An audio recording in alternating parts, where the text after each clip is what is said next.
Thank you, everybody, for tuning in to Supercars Today TV. We're in part 2 of 3 with our special guest, the one and the only Charlie Paxton. If I watch my hand there, I won't bang my tripod there. I guess I'm getting bigger than I thought I was, but I'm your host, Kevin Schwarzy, and again, this is part 2 of 3, which this segment we call Show and Tell, but as Bobby said once, he said maybe show but don't tell.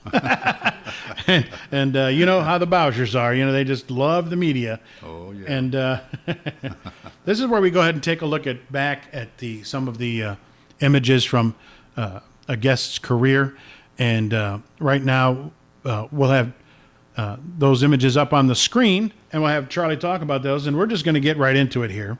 And if you wouldn't mind liking and sharing these videos here at Supercars Today TV and hitting the subscribe button. And we're going to have some giveaways here so at the end of the part 3. So please keep watching, and you'll have a chance to win an autographed copy of this photo here with Charlie Paxton's signature on it. Is that all right with you, sir? Okay. Perfect.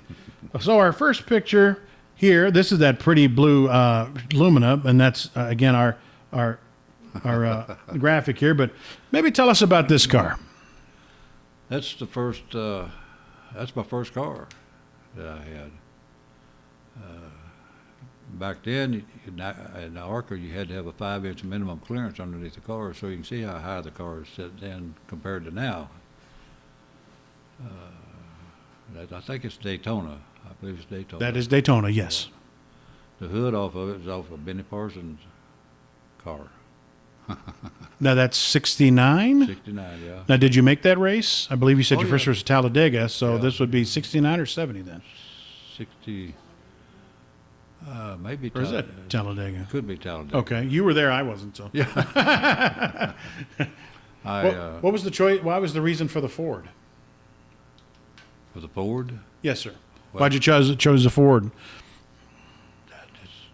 I don't know. I just, I think because Benny had one, to tell you the truth. I said, well, I can build one too, you know. Now this But photo. when I went to Daytona, I went out and practiced, and I wasn't fast. And I said, man, something's wrong. And so I went back out, and I said, tried it again. My right foot just quivered, because I never had been on anything that big all my life, you know.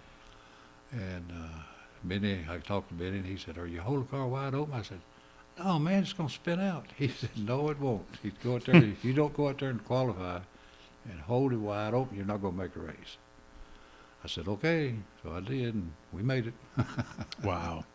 Now here's a shot that you had made. You wanted to make sure that I was on here, and this is, I believe, the same car, and that's on your hauler. That's another car. Okay.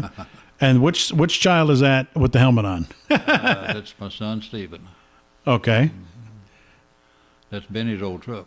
Oh, okay. That's the one you just talked about in part 1 Yeah. that you just got rid of. Oh, wow. Okay. What kind of truck was that? C600 tilt cab. Wow. How many miles do you have on it when you got rid of it? or could the numbers go that high? No, I don't think they did. Now, who's that kid right there? I don't know who that guy is. A little shorter hair and Yeah, a little younger. little younger. How was it when you first stepped into that media spotlight? Was that a little different? Because now you're on a national stage. Nah, I didn't pay much attention to it. You know, I was there to have fun. I raced for fun. I built cars and let other people drive them. And then I said, well, I think I'm going to try it. So if I'm building them, I may as well try driving them. So I did, and like I said, Talladega was the first race, and that was it. Now, this is another pretty blue car here. Which car is that? Is that the same as that yellow one? That's or another one. That's another one. Yeah. Wow. I built cars, and then I'd sell them. Before I get them finished, I would sell them, you know. And that one, as you can see my hauler, what it was, a homemade bed on a farm truck. What year would you say that is right here? 68, 69 maybe. all that was during 60, maybe 70. That wasn't 70 because in 70 I bought the truck from Benny, and we used it from then on. But we did what we had to do to race. That is a pretty color, but yet I saw the yellow, the gold, and now the blue. Did you just not have a preference on color? You just didn't care? Or Didn't, some guys are like, it's all going to be all red, all yellow, or... I saw a red farmer's car, and I liked that, so I painted mine kind of like red, you know. And the blue, I don't know how come I picked the blue. I just thought it would look nice, I guess. I mean, sometimes it's also cheaper to leave the color you bought it from, you know. You know, we don't have to, you know, pay to, you know, repaint it because, you know, guys on a shoestring budget, you know, every penny counts. So, Oh, yeah. folks, you're watching Supercars Today. I'm sorry, I interrupted you. What were you going to say? Go ahead. No, just got to get that commercial in to get people to hit that like and share on Supercars Today TV. And we appreciate your subscriptions and hit that notification bell. And our guest here on the show today is Charlie Paxton. And again, I'm sorry, they're not here to hear me. They're here to hear you. So if I talk over you, you please keep talking. We appreciate Charlie and Pat having us in their house here. And well, you know, the map says Mooresville, but you'd said Troutman. So what would it be? Troutman. Okay. Troutman, North Carolina. Now, is Mooresville kind of slowly coming out this way, or how's that working? Yep. Okay. So you might be Troutman before too long, or Mooresville before too long. Okay. And the picture up on the screen here, what do we got going on here? I think that's in Nashville. Benny is holding Bo, my youngest son, and Chad is standing beside of him. Bo was interested in racing, but not like Chad and Stephen. He never did drive. I think he would have made a good driver, but he was a good basketball player. But Chad won 4 dirt track championships here in North Carolina and South Carolina. And he did pretty good with it. Yeah. Until Dad ran out of money. I mean, until he ran out of money. I didn't spend much on it. I didn't, you know, nobody helped me. So, but, you know, I tried to help him all I could, but I had the shop, and that's where we built the cars, you know, and, but he did very well with it. Bo's he's a builder, he's a home inspector now, and Stephen, he owns his own shop, storage buildings and 3 or 4 rental houses, so they doing good. Well, and that is one thing I think folks will see is we go through your, we call it show and tell, but you know, I guess it might as well be This Is Your Life. But you know, there wasn't a lot of you know, names on the side of your cars, if any, that I remember. I think all your quarter panels were clean. Yeah, on the Camaro I had this is when Hee Haw was popular, and I had sample auto sales on it, BR549. Now, you're not going to sing like them, right? Now, this is a guy that some fans might know out there. Yeah. Yeah, I don't know where that is. Yeah, hard to tell. Red and white walls, but back in the 70s, they all had them, didn't they? Yeah, look at those pants. Yeah. Pretty stylish back then. That hair's starting to grow out, too. You and the king. You and Richard Petty. Yeah. That would have been what, it looks like it says 74. It looks Probably. like, yeah. But that's not his autograph. That's you wrote that on there. Or somebody wrote it on there to remember, but that's not I don't think that's Richard's autograph. But I assume you dealt with Richard quite a bit since you guys all ran together. Well, I talked to him at the racetrack, you know, and stuff like that. I never did run any NASCAR races. I would love to have run some with the blue and white car, the Laguna, and the Monte Carlo too, but it didn't work out. When I've talked to people that have met Richard, and they've said he's still the same. You know, I mean, from back then until today. I mean, even Daryl Basham had said that, you know, he was, you know, in the men's room one day, and you know, as they're washing their hands and heading on out, he said Richard Petty came in and introduced himself because he ran that one race at Nashville in 79, I believe. And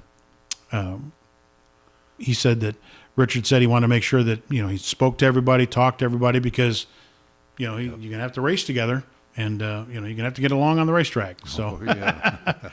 but, Yeah. and I assume that's, I assume that's what you guys are doing here, but like you say, you'd never run together, but, I assume he's thinking, well, if I ever run against Charlie, I don't know what he's like, but I want to get to know him. And I don't want to be one of these mean guys that he doesn't give me an inch when I need it. Yeah, he came in the ARCA garage when I had the blue and white car down there in the Laguna. And he told me, he said, Charlie, said, I believe that's one of the prettiest cars I've ever seen in my life.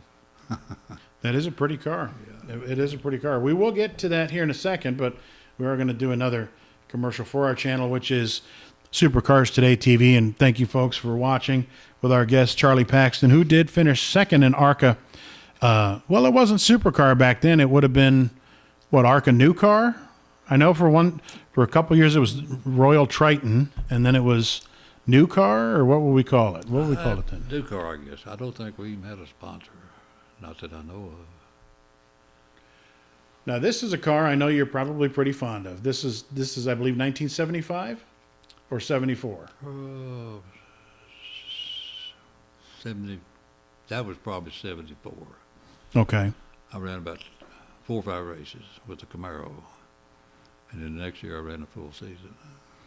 What in the world was it like basically driving a late model on high banks of Daytona? I can't imagine. It